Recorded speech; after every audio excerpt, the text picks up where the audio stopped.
Welcome to Dallas. We have traffic. Yeah, sorry about if anybody is actually following these, sorry about the large absence in time. I had a death in the family and took some time off. But yeah, stuff you gotta deal with when you're a driver. Fucking traffic! And these people over here can see all of this and are still trying to get on the highway. Ramp, if that says ramp closed, I'm going to lose my effing mind.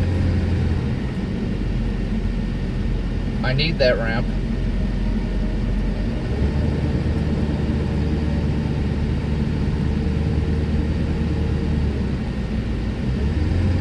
Doesn't say ramp closed.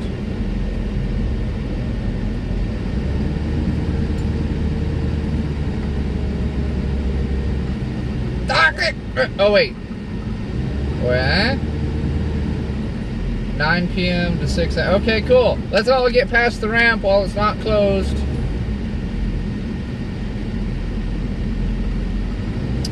Here we find the Dallas native who is unaware on the concept of merging as the container truck tries to get in. He is blocked on all sides by fucking four-wheelers. Apparently I'm asleep because 3 people cut me off. I've just got a kind of feng shui attitude to the to traffic in Dallas at this point. Live and let die and all that.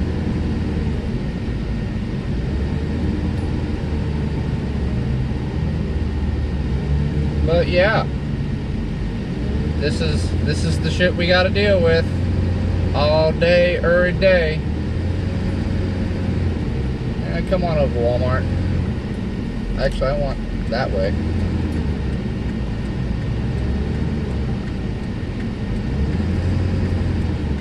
Yep, coming over, little car. There you go. Now you got the message. Thank you. Yum. I won't be in the shade. Hooray, I'm in the shade.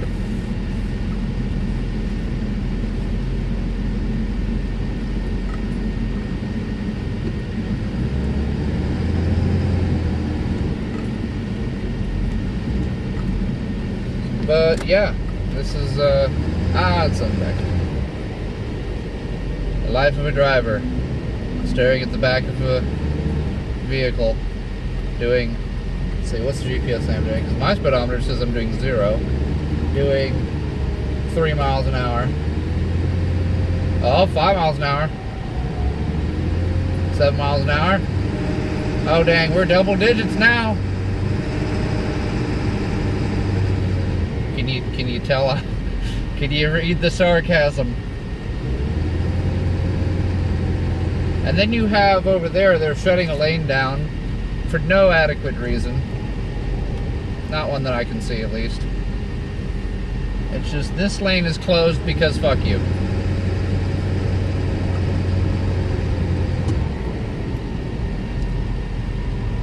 Oh, they're automatic. Those arms are automatically deployed. You couldn't give me that power.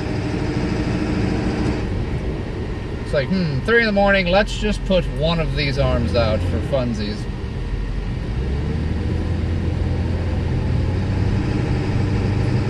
Wow. And now we're going to go over a ramp very slowly.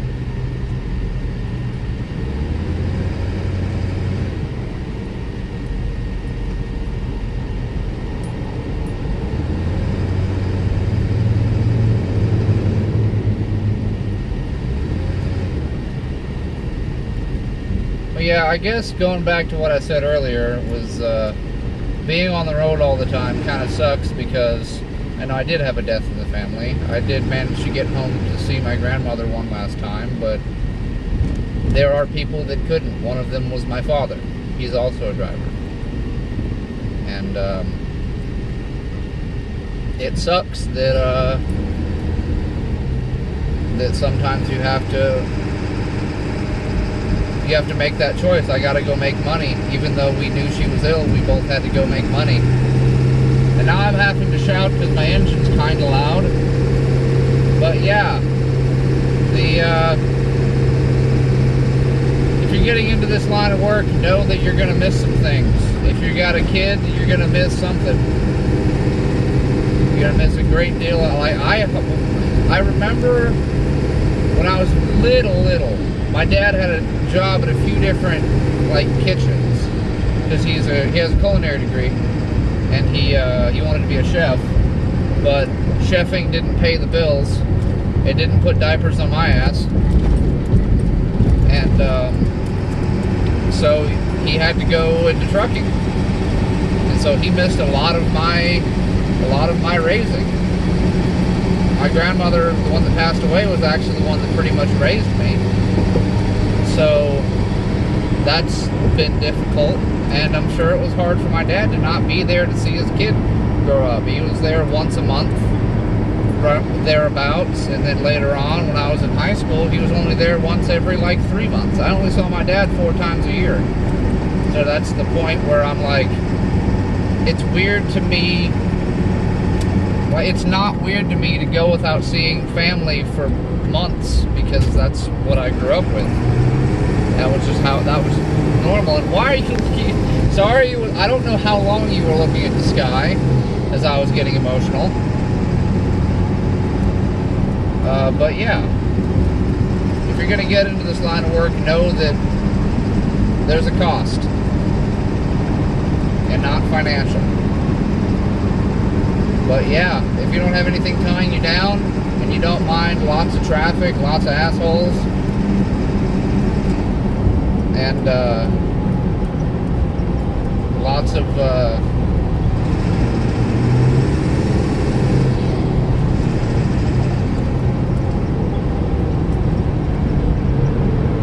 so I was paying attention there. Yeah, and lots of time away from home.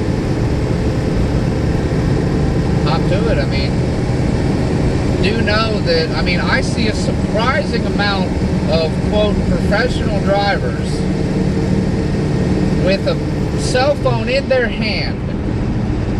I'm not naming names, Prime, but, yeah, these are people that are allegedly professionals, and professional means you have to be doing, if a professional does a job better than an amateur. I'm sorry to break this to the majority of you, but you're amateur drivers. Unless you do it for a living, you're not professional. Now, a professional driver doesn't have to be long-haul trucker. It can be, why did my phone screen turn off? Why did that happen? Technical difficulties, please stand by.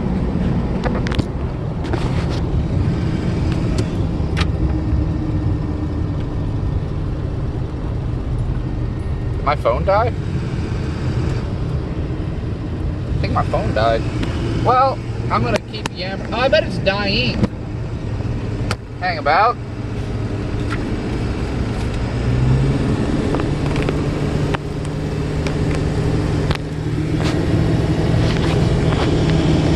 Start plugging it in. Life! There we go. Sorry, you're gonna be looking at trees because I can't be bothered.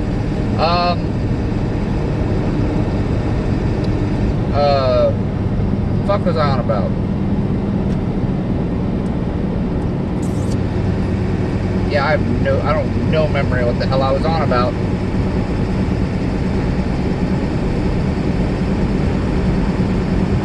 Oh, yeah. Oh, professional driver doesn't have to be limited to, long-haul truckers or hot-shotters or any of that. People who drive a race car, that's you're driving, and that's your job. Rally drivers, to an extent, drag racers, because keeping thousands of horsepower going in a straight line is difficult. I haven't done it, but I don't think that I could do it without practice and training.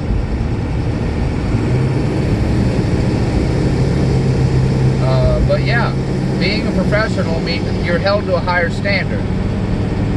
So you can't be going down the road staring at your phone. Nobody should be doing that, but especially professional drivers shouldn't be doing that. And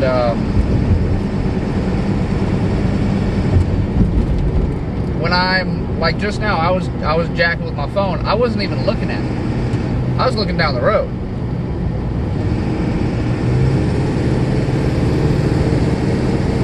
And that's the multi-focus, because in a truck, the minimum, you got 3 things to pay attention to in a truck. The biggest one, 100% biggest one, what's going on outside the windshield. Like, I know that guy has a brake, this guy has a brake light out. I noticed that at a glance. You have to be able to do stuff like that. And come on, slow down again so they can see I'm not lying about your brake light. But yeah, you've got a chief thing is pay attention to what's going on outside the windshield. Second thing you're gonna you know, divide a little bit of your attention to, your gauges and your mirrors. Make sure your truck's not about to blow up, you're not about to run out of fuel, and that somebody's not about to sideswipe you or vice versa. Make sure check on your load.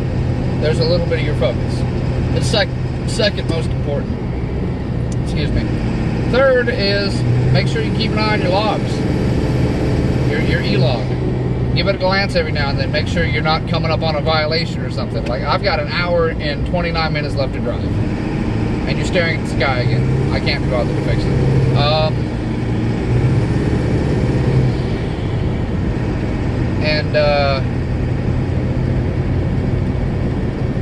Yeah, so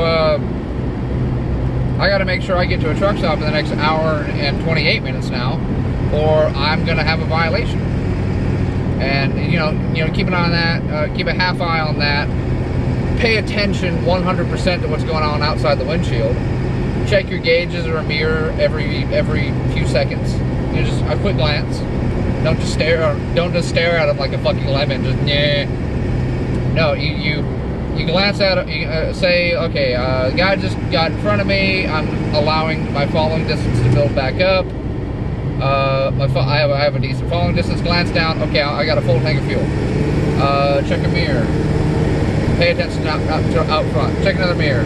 Pay attention out front. Check my temp gauge. I'm good. Check my log. 128 still. It just said I was stationary for a second there, which is weird. Okay. 127. Anyway, yeah, check a mirror, check a gauge. Don't get tunnel vision just staring down the road.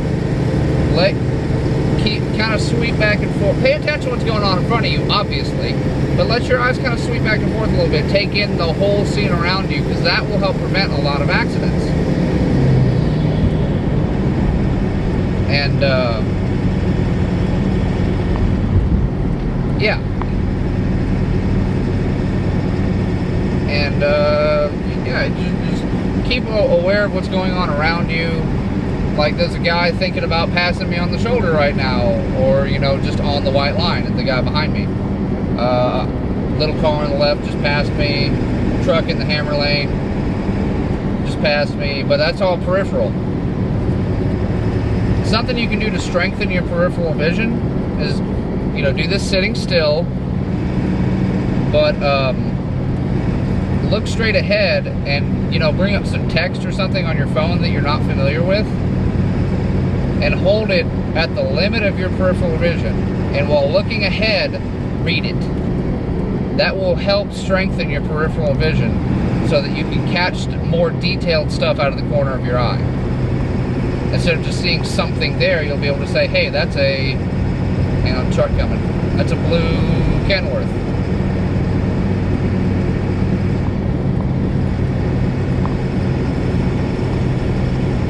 But yeah, there's a lot that actually goes into doing this job. And I have a habit about starting these videos off about bitching about something and then going off on a rant. So, on a tangent, getting all philosophical and shit. Anyway, I'm going to leave it there. It's probably 15 minutes, which is plenty long. I'll probably post again here in the next couple of days or so. I'm hoping to get up north sometime soon, because I don't like the cold. I was born and raised in Houston, Texas. It's hot always. Hot I can deal with. I drove a car, I delivered parts in a car with no AC for 2 years, and in Houston. I've straight up had people tell me they could not do that because it gets too hot in Houston. But I just had the windows down. It sucked when I was in traffic in the sun. It's, 100 and something degrees outside, and there's no wind, and the air is just stagnant, and you're baking in a car with no roof insulation like an oven. And yeah, that sucks. And I think I'm in an exit, I'm in a merge. Emerge. Check the mirrors. Can't get over. There's an Escalade. No, it's a Yukon. There we go. Now I'm not in the lane that ends or the lane that exits. I'm in the lane that's in the middle. That's the other thing, is lane management. Don't hang out in the hammer lane. I don't give a damn if you're doing 90. Don't hang out in the hammer lane. It's a passing lane. You get out there, you get the hammer down, you get your passing done. Now, if you've got 17 people to pass them, but then get back over. And I'm pretty sure a lot of people would back me up on that. Get your passing over with, and get back over. And, oh, that dude had a bad day. Dude on the side of the road with no tire on the front of his truck. That's a day fucker upper right there. But yeah, lane management. Like, I was just in the middle lane. I'm now in the right lane. I haven't changed lanes at all. That's just how it ended up. I'm still where I want to be, I'm pretty sure. And I'm about 30 minutes, 40 minutes away from a truck stop, so I'm not worried about being in violation, which is why I'm just jabbering on at my phone on a video I'll post on YouTube eventually. And appreciate anybody that actually watches these. I mean, I'm doing it for fun, but if somebody's getting some entertainment or knowledge out of it, hell yeah. And, yeah. But yeah, when I was talking about going up north, I hate the cold. I will be miserable up there. But I want the experience because I've never driven in icy, snowy conditions before. I've never driven where the temperature gets single digits or ends up with a minus sign in front of it. The coldest I've ever seen it in Houston was 20 degrees. That's like spring to some people. That's me wearing 3 jackets and underclothes weather. And spending as little time out of the truck as possible. Now, I was a mechanic for a few years. I have turned wrenches in that weather. I guarantee you, at least I know what it's going to feel like when I bang my hand against something metal when it's cold, because I know that feeling. That feeling sucks. You want to know that? If you're morbidly curious and you've never experienced it before, you want to know what banging your hand against something feels like when everything's cold, stick a wooden dowel, get a wooden dowel wet, and put it in the freezer. Then stick your hand, let it get nice and icy cold, then stick your hand in a bowl of ice water for about 45 seconds. That's all you'll need to do. You're not going to damage your hand in any way. Then hold your hand out and take the wooden dowel, and not hard, but with some force, smack it across your knuckles. It will hurt like a motherfucker. That's what it feels like to lightly bang your hand in cold weather. I know what that feeling is, so I'll be expecting it when I'm, doing ratchets and chains and things in the cold. So, yeah.